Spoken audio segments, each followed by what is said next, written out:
हे केलं होतं की मी राज्यात येणार नाही, बैठका घेणार नाही, कारण शरीर मला साथ देत नाही. पण समाजाच्या वेदना त्रास बघून मला राहवलं नाही.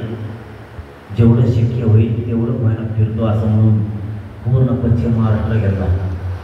पश्चिम महाराष्ट्रातून इतकी लाट उसळली, एक घर एक गाडी पश्चिम महाराष्ट्रात गेले मायबाप मराठा. इतका ताकदीनं पश्चिम महाराष्ट्र पेटून उठला आहे. आपल्या मराठवाड्याला तर तोडच नाही आहे. मराठवाड्याचा मराठा कधी जातच नाही. फक्त कोण बोलतंय गप्प बसायचं.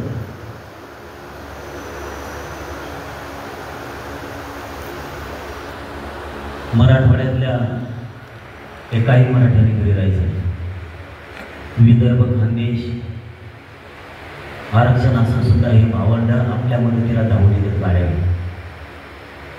पश्चिम महाराष्ट्र, खानदेश आणि विदर्भातून आरक्षण असून सुद्धा एकेक गावातून त्यांनी 3-3, 4-4 गाड्या लावल्या.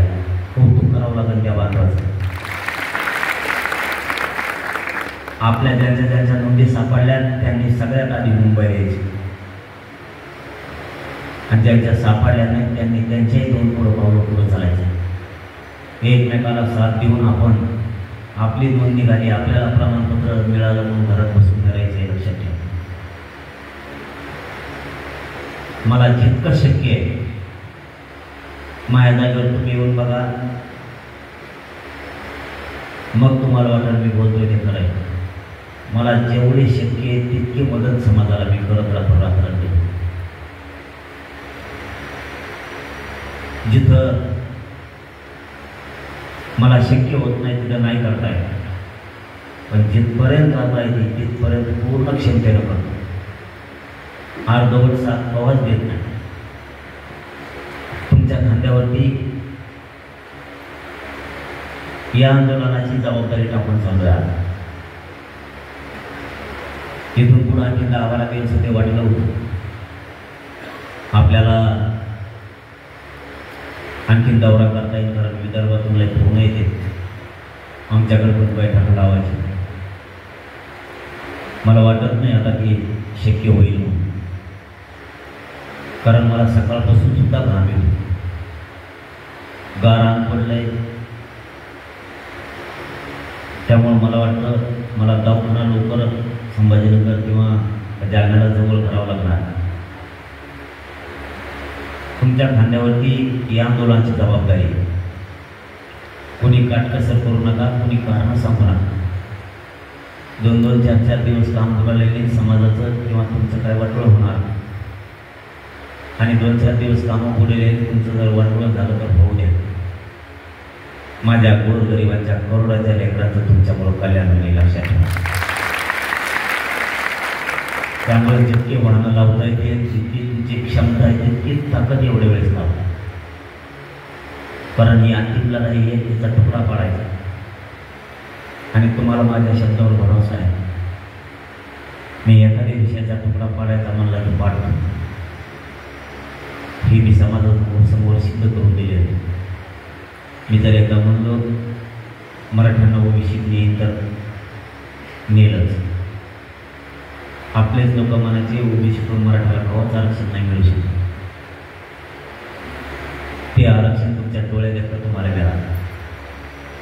म्हणून सांगतो, जे वाहन असेल ते वाहन सुरू करायचं मुंबईकडे नाही. तुमचा रिक्षा असेल, तुमचा टेम्पो असेल, एक गाडीवरून लावून ठेवा रे, गाडीवरून लावून ठेवा. जे वाहन असेल, जे तुमचं असेल ते वाहन पूर्ण लावायचे आणि सगळ्यांनी मुंबईकडे निघायचं. शेवटी काय असतं लक्षात ठेवा, नाटक करता येत नाही शरीराचं. शरीर माझं इतकं थकलंय, मला चालता उठता सुद्धा येत नाही. इतके हाल आहेत माझे. इतके उपोषण झाल्यामुळं मला फिरताना त्रास होतो, चालताना त्रास होतो, झोप येत नाही, जीवन जात नाही. आपलं तुमच्याकडे काही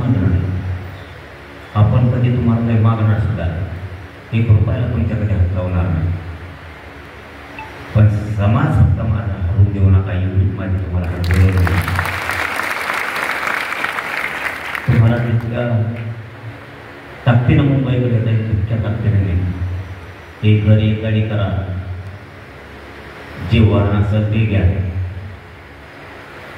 शेवटी तुमच्या माझ्यापेक्षा समाजाला लई किंमत, कुठल्याच परिस्थितीत समाज घालून द्यायचा नाही, ही तुमच्या खांद्यावर जबाबदारी. उद्यापासून इथं बसलेल्या सगळ्या बांधवांना विनंती, गाव ना गाव आणि घर ना घर बिंदून मला सगळ्याला मुंबईकडे यायचं सांगा. इथून एकदा जर हिंगोलीतून मराठा बाहेर पडला, तुम्हाला एकट्याला 100 ते 50 किलोमीटर लागलं पाहिजे इतक्या ताकदीनं हिंगोली जिल्ह्यात. शेवटी समाजाच्या लेकराबाळाला लई किंमत असते, लक्षात ठेवा. एकदा जर समाजाच्या लेकराचं तुमच्या पोराबाळात जर वाटोळं झालं तर कोणी मदतीला नाही. तुम्ही कधी आजारी पडलात, तुमचं दुखायला लागलं, तुम्ही जर दवाखान्यात ॲडमिट असाल तर तुमचे लेकरं बाळं तुमच्या पाठीवरून तोंडावून हात फिरायला येणार आहेत. कोणता नेता कधी तुमच्या तोंडावून हात फिरायला येणार नाही का? म्हणून असं बोट करू नका इकडे इकडे, लोक तिकडे बघत. जिथं मी बोट तरीकेनं बोलतोय, मला बोलता येत नाही, मी आजारी, तरी ह्या समाजासाठी मी कुठला विचार नाही करत. आपल्याला आपले लेकरं मोठं करणं खूप जबाबदारी. एकदा जर पूर्ण बळ संपले, सगळा समाज संपला. लेकी बाळीला लेकरा बाळाला मोठं करा. जसं तुम्ही त्यांना जमिनी प्रॉपर्टी कमवून ठेवली, तसं चंद्रसूर्य आहे तोपर्यंत त्यांना आरक्षण एकदा मिळून द्या, त्यांना आयुष्याची भाकरी द्या. आज MBBS साठी शिक्षण करणं सोपीच गोष्ट राहिली नाही. शिक्षण महाग झालं. लाखो करोड रुपये खर्च आपण गरीब मराठी नाही करू शकत. आज गरिबाचे लेकरं सुद्धा डॉक्टर इंजिनियर व्हायला लागले, तर अधिकारी बनायला लागले. मला वाटतं नांदेडचा कुणीतरी पोरगा आपला IPS झाला. पाठीमागच्या आठवड्याच्या साधी सोपी पोस्ट नाही, या पोस्ट साध्या सोप्या नाही आहे. ह्या जर घराघरात यायला लागला तर समाजाचे लेकरं सुखी समाधानी होते. तात्पुरत्या आनंदात समाजाला जगू नका. समाजाला आयुष्याचा आनंद द्यायचा शिका. तात्पुरत्या आनंदात काही अर्थ राहिला नाही, तात्पुरत्या मान सन्मानात काही अर्थ राहिला नाही. एक दिवस खुर्ची बसायला दिली, एक दिवस सत्कार केला, एक दिवस गोड बोललं की आपल्या लेकराबाळाचं आयुष्याकडे जाणार नाही. हे इथं बसलेला प्रत्येक मराठ्याने समजून घ्या. लेकराबाळाला सुखात काय कसं ठेवता येईल, आनंदात कसं ठेवता येईल, याच्यासाठी त्याला काय लागतंय ते द्यायचं काम. आजपासून प्रत्येकाला फोन लावून सांगा, महाराष्ट्रभरात जेवढे पाहुणे असतील तेवढ्याला ते मुंबईकडं 29 ऑगस्टला या. आणि या हिंगोली जिल्ह्यातलं एक सुद्धा घर माझ्या कानावर ऐकायला आलं पाहिजे, तर त्यांना तुम्ही जाऊन सांगितलं नाही मुंबईला चला.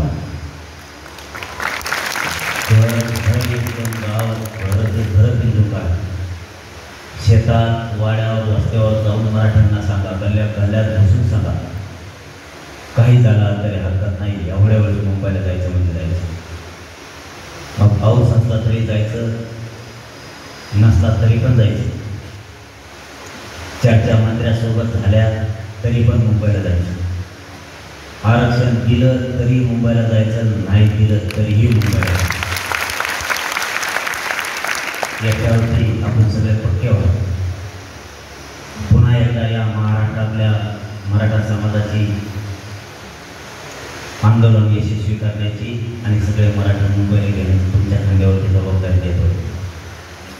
जिल्हाभरातून राज्यभरात सगळ्यांना सांगा, हिंगोली सगळ्यात पुढं असतो दरवेळेस. तुम्हाला एक मागणी करतो, तेवढी जर झाली तर बघा.